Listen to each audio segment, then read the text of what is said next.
Alizaliwa tarehe 16 msimu mwaka 2003 nchini Tanzania. Nafasi yake uwanjani anacheza kama midfielder. Wako midfielder wengi kuwahi kutokea nchini Tanzania, lakini huyu ni top of the top wa matop.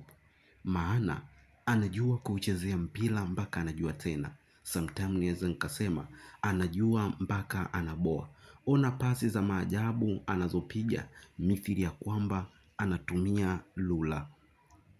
Magoli ya ajabu anayefunga, goli ambalo unaweza ukatumia kama kebani ukenda ukweni kumchumbia mtoto wa kike. Wengi walimkatia tamaa kutokana na ubora wake kushuka mara kwa mara, lakini hivi sasa ameonekana kuwa miongoni mwa wachezaji wanaifanya vizuri sana katika ligi kuu ya NBC Premier League. Je, unamjua ni nani? Basi usijali, ukitaka kumjua kiundani zaidi, wahi pale kwa Mkapa dakika 5 kabla ya mechi kuanza. Simu yako weka kindege, huku macho yako ukiwa umemtazama mwamba huyu, ukiwa umekunja nne pembeni, ukiwa umeshika kinywaji baridi kweli kweli, ili kumtazama mwamba huyu kiundani.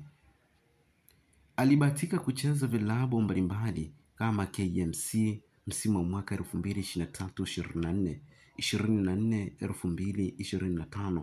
Mwamba huyu bado yupo katika klabu ya KMC yenye makazi yake jijini Dar es Salaam.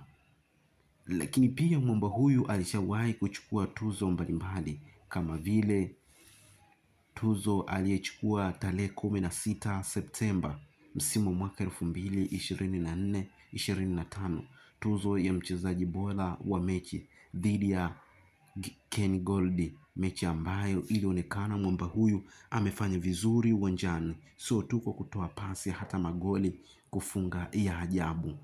Kila lenye mwanzo alikosi kuwa na mwisho. Hii ni simulizi Dhahiri TV. Usisahau ku like, kushare, kucomment na kusubscribe ili uwe wa kwanza kujipatia nyakala mbalimbali za wachezaji, lakini pia na masuala mbalimbali.